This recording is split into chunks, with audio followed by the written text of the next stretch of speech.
Hello and welcome. I'm Thomas Porteous and you're watching NewsX World. Let's take a look at some of the top stories. Ukraine has said it is ready to accept an immediate 30-day ceasefire. This comes after talks in Saudi Arabia with US officials. Secretary of State Marco Rubio said that the ball is now in Russia's court. The Israeli military has conducted new raids in several areas across the West Bank. The IDF announced that 3 were shot dead in operations in the north of the Palestinian territory. The centre-right party in Greenland emerges victorious in election as nationalism on the island surges. This comes as Donald Trump's acquisition plans loom. The Iranian president says that Iran will not negotiate with the United States while being threatened. President Masoud Pezeshkian told Trump that he can do whatever the hell he wants. US aid staff are told to shred and burn classified documents and personal files. The request raises alarm bells among employees and labour groups amid ongoing dismantling of the agency. A top Romanian court rejects appeal by Romanian far-right leader to lift a ban on his candidacy in the presidential run. Călin Georgescu won the first round of last year's race before the same court annulled the election.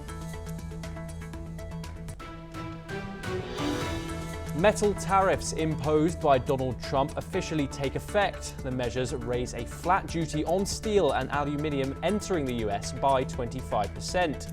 Washington halts plan to double tariffs on Canadian metals after threats from Ontario to cut electricity to northern states.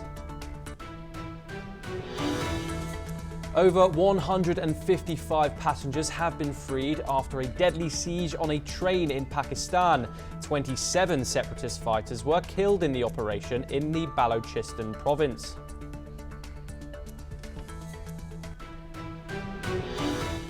Greenland's pro-business opposition Democratic Party won Tuesday's closely watched parliamentary election, defeating the incumbent left-wing coalition. The vote was dominated by US President Donald Trump's pledge to take control of the island. Democratic, which favours a slow approach to independence from Denmark, secured 29.9% of the votes, with all ballots counted. This marked a sharp rise from 9.1% in 2021. The opposition party, NewsX Party, which supports rapid independence, came in second with 24.5% of the vote. Since taking office in January, Donald Trump has vowed to make Greenland a semi-autonomous territory of Denmark, part of the United States. He insists the move is vital to US security interests.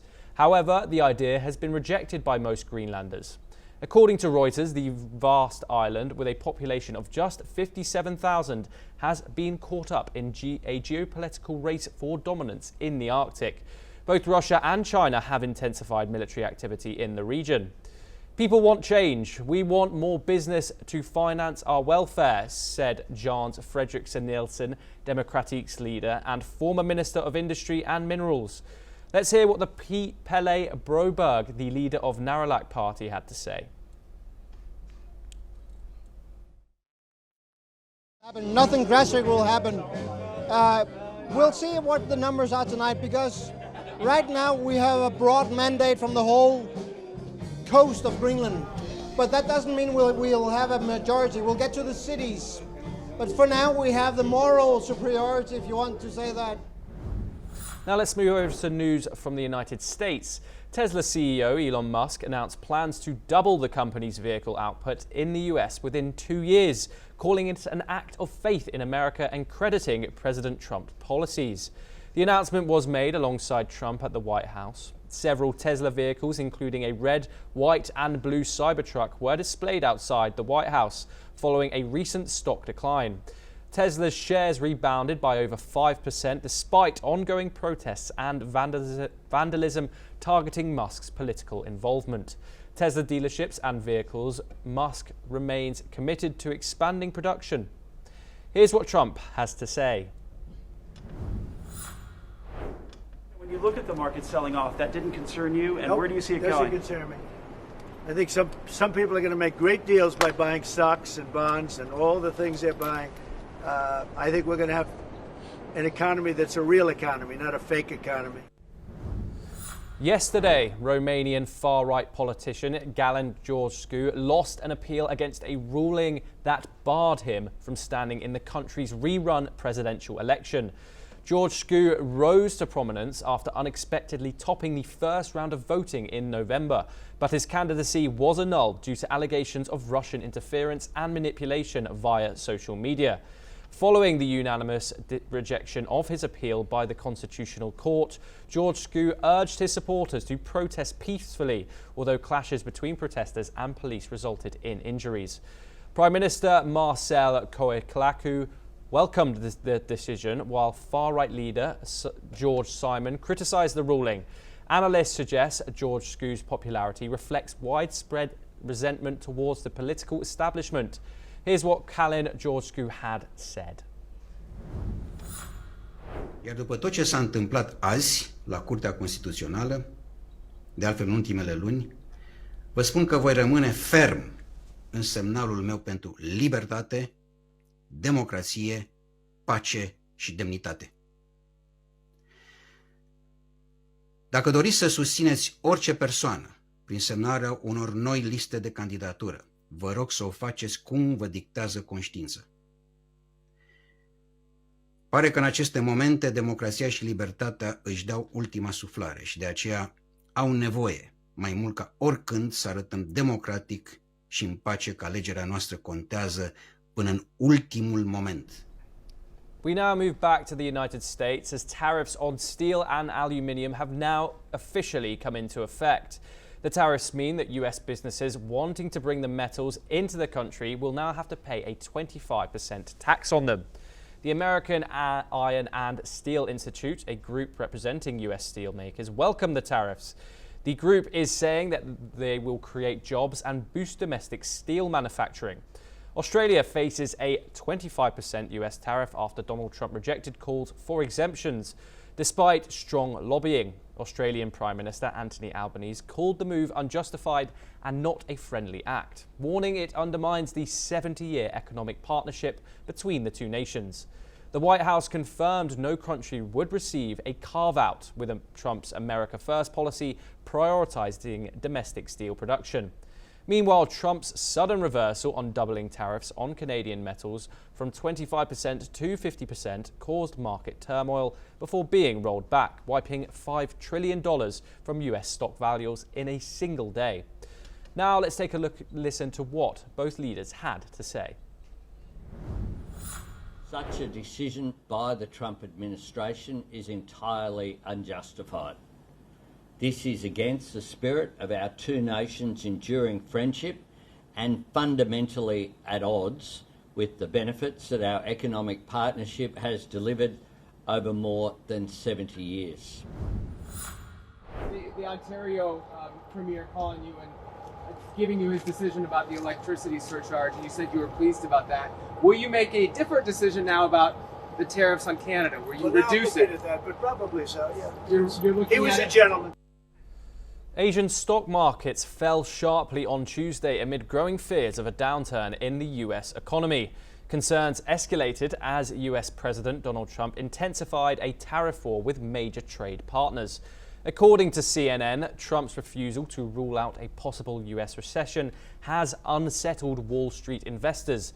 Now those fears are spreading across the Asia-Pacific region. Japan's benchmark Nikkei 225 dropped nearly 3%. It later recovered most of those losses, closing 0.6% lower.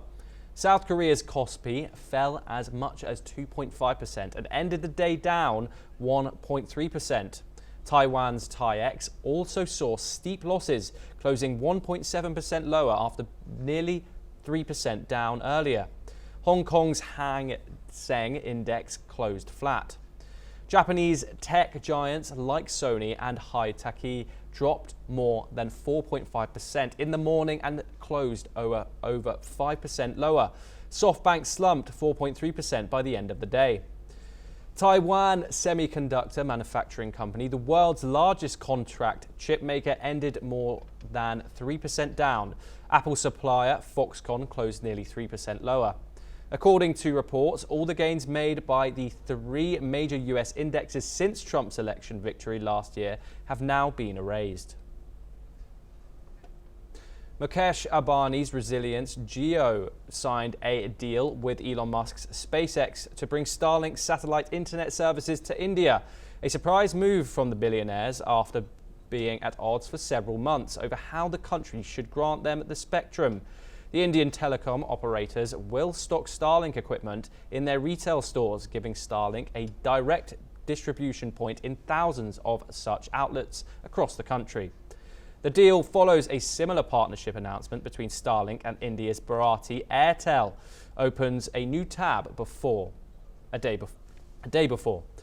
Both deals are conditional upon Starlink obtaining government approval to begin operations in the country. The agreement comes weeks after Indian Prime Minister Narendra Modi met with Elon Musk in Washington, where they discussed issues including space, mobility, technology and innovation. Moving on, the joint delegation at Saudi Arabia discussing truce in the Russia-Ukraine war has stated that the United States is committed to discussing the specific proposals with representatives from Russia. Further, the Ukrainian delegation reiterated that European partners shall be involved in the peace process. This comes after the US has agreed to restore military aid and intelligence sharing with Ukraine after Kyiv accepted a 30-day ceasefire proposal in its conflict with Russia. The truce, backed in a joint statement after talks in Saudi Arabia, would cover the entire front line and the Black Sea. Ukrainian President Volodymyr Zelensky welcomed the move, while US President Donald Trump expressed hope that Russia would also agree. The US also revived a rare earth minerals deal with Ukraine, aiming to strengthen Ukraine's economy and long-term security. This is what Ukraine said. Що Україна готова прийняти, у разі, якщо Росія буде згодна на це, зробити як перший крок перемир'я на 30 днів, для того, щоб почати дійсно готувати якийсь вже більш важливий документ, готувати перемовини про всі деталі, які необхідно узгодити для того, щоб дійсно Україна закінчила цю війну справедливим миром, Україна отримала гарантії безпеки. Була пропозиція саме американської сторони зробити перший крок одразу далі. І на 30 днів спробувати встановити повне припинення вогню. Не тільки щодо ракет, дронів і бомб, не тільки у Чорному морі, а також по всій лінії фронту. Україна сприймає цю пропозицію. Ми вважаємо це позитивним. Ми готові зробити такий крок. Сполучені Штати Америки мають переконати Росію зробити це. The United States will deploy more than 600 additional troops to its border with Mexico, the US military said on Tuesday, as the Trump administration steps up measures to combat illegal immigration. Around 40% of the additional military personnel will be Air Force intelligence analysts, while some 590 will be Army engineers, US Northern Command said in a statement. Border security is a key priority for US President Donald Trump, who declared a national emergency at the US frontier with Mexico on his very first day in office. Here's what J.D. Vance had to say on the issue. The drone technology that the cartels are using requires, unfortunately, a military response and military support. So it was important for Secretary Hegseth to see what's going on, because we know that the millions and millions to be walled off before Trump leaves office. Well, look, I think the president's hope is that by the end of the term, we build the entire border wall. And of course, that's the physical structure of the border wall itself. But we even heard today, there are so many good technological tools, so many great artificial intelligence enabled technologies that allow us, for example, You know, a camera, not a person, but a camera picks up somebody 2 miles away who's about to come across the southern border. Maybe it's livestock, right? Maybe it's a critter in the desert. Maybe it's a human being with a weapon on their back. We're using artificial intelligence to make us better at the job of border enforcement, but we've got to make sure that technology is deployed across the entire American southern border. We're going to do it as much as we can, as broadly as we can, because that's how we're going to protect the American people's security. We now move over to South Asia, and according to recent reports, Pakistani security forces have now rescued over 155 hostages after armed insurgents attacked a train carrying more than 450 passengers in Balochistan. 3 people, a train driver, a police officer and a soldier, were killed in the assault, claimed by the Baloch Liberation Army. 27 terrorists have been killed as operations continued overnight, with heavy gunfire reported. Some passengers managed to escape on foot, while others remain on board as clearance efforts continue.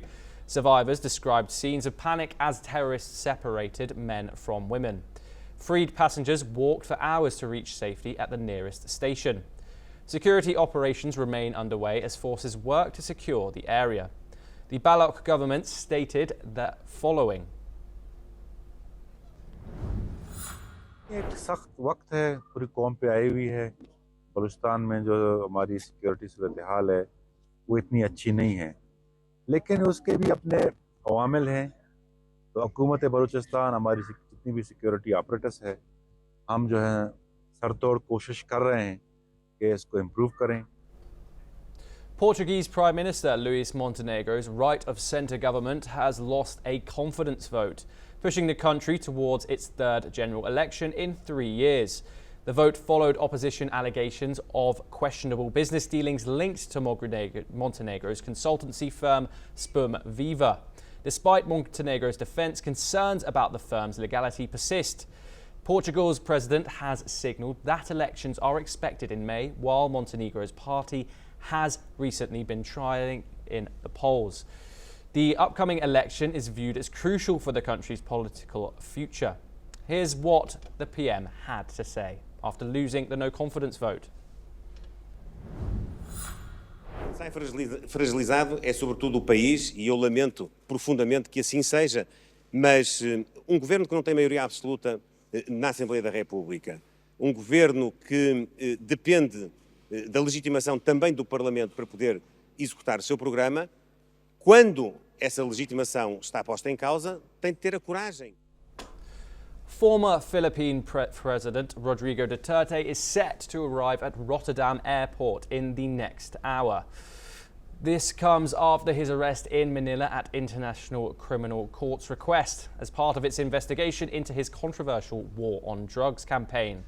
Rodrigo Duterte, a maverick ex-mayor and a former prosecutor who led the Philippines from 2016 to 2022, was arrested early on Tuesday, marking the biggest step yet in the ICC's probe into alleged crimes against humanity during an anti-drugs crackdown that killed thousands and drew condemnation from around the world. The war on drugs was a central campaign platform for the leader, who was also known as the Punisher. After taking office, he quickly acted on his promise to target drug pushers, with thousands reported killed in the crackdown. According to police, 6,200 suspects were killed during anti-drug operations under Duterte's presidency that they say ended in shootouts.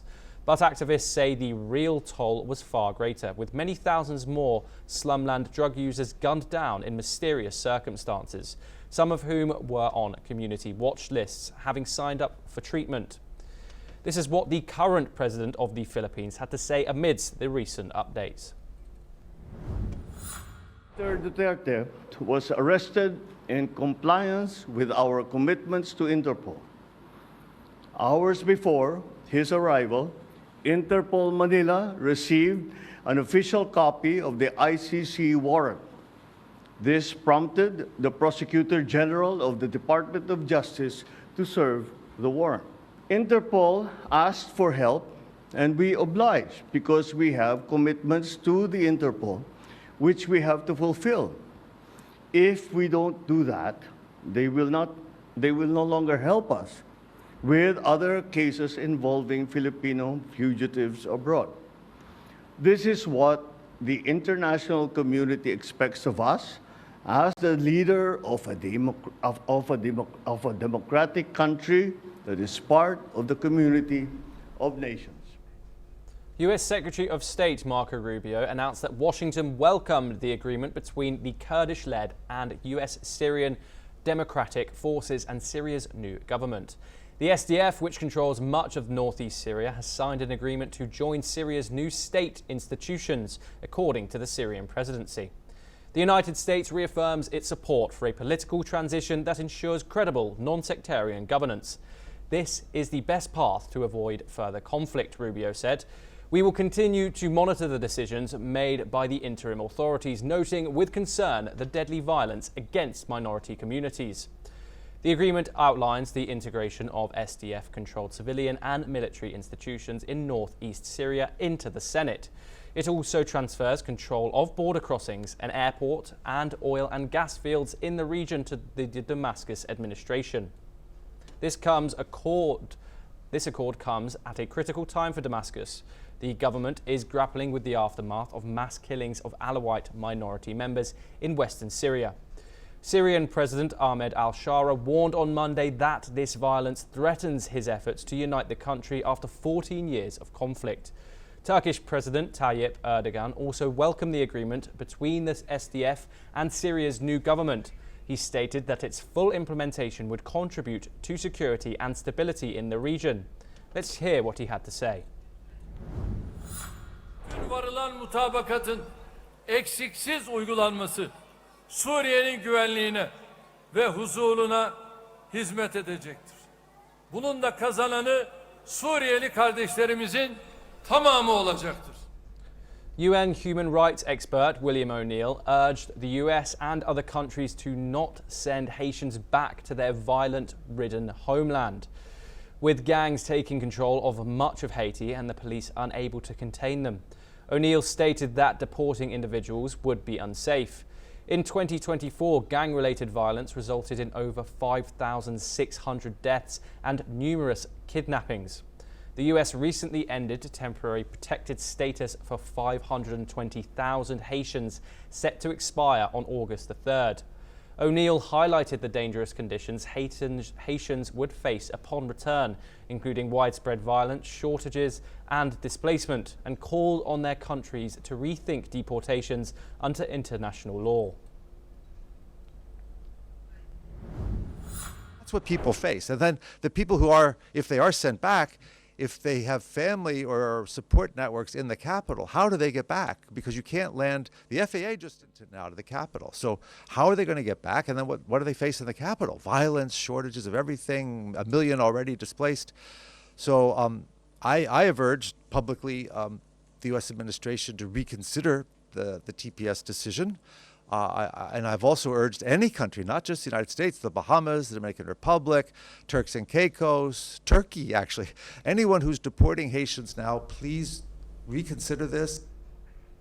South Korean singer Wee Sung, aged 43, was found dead in his apartment on Monday, with an autopsy scheduled to determine the cause. His management confirmed the news and police found no signs of foul play, but noted the significant time lapse since his death. Known for hits like With Me and a popular cover of Craig David's Insomnia, Wee Sung was set to perform in Daegu. His career had been impacted by 2021 conviction for propofol use. His passing adds to the ongoing concerns about mental health in South Korea's entertainment industry following the deaths of several young K-pop stars.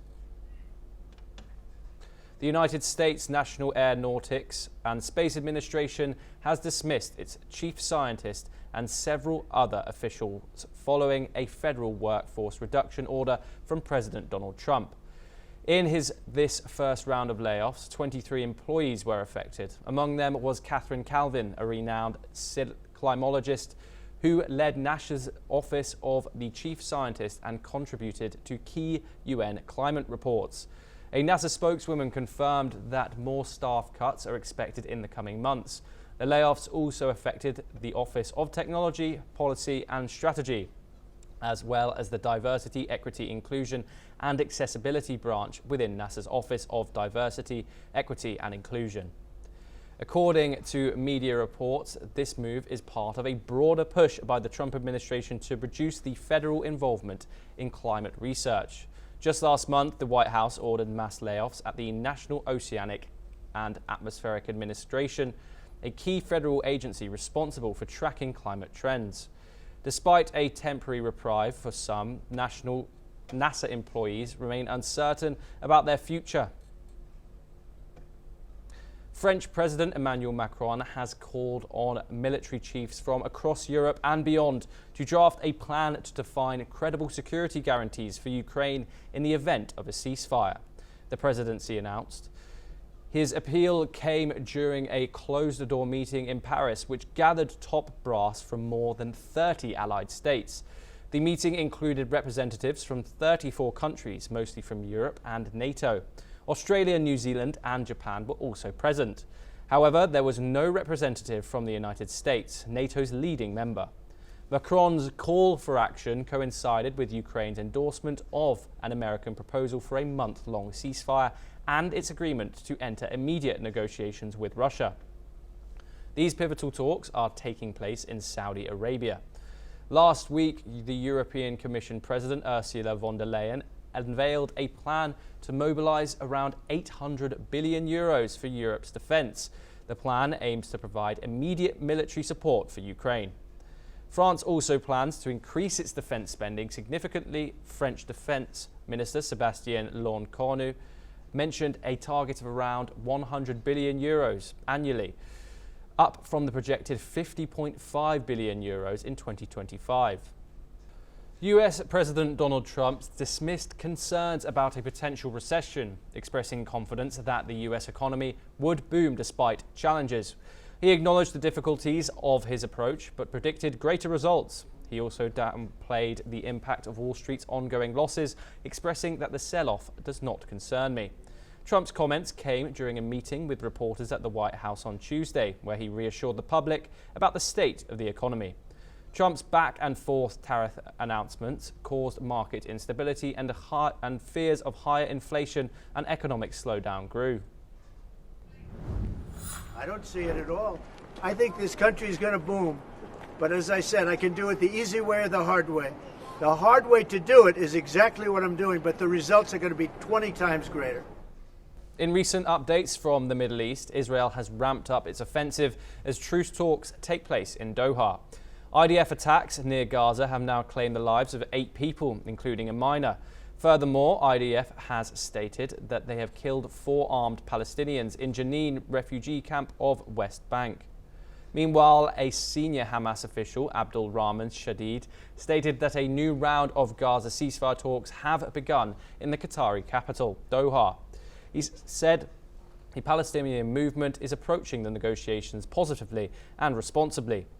Israel has also sent a team of negotiators for the talks aimed at extending the fragile ceasefire in Gaza.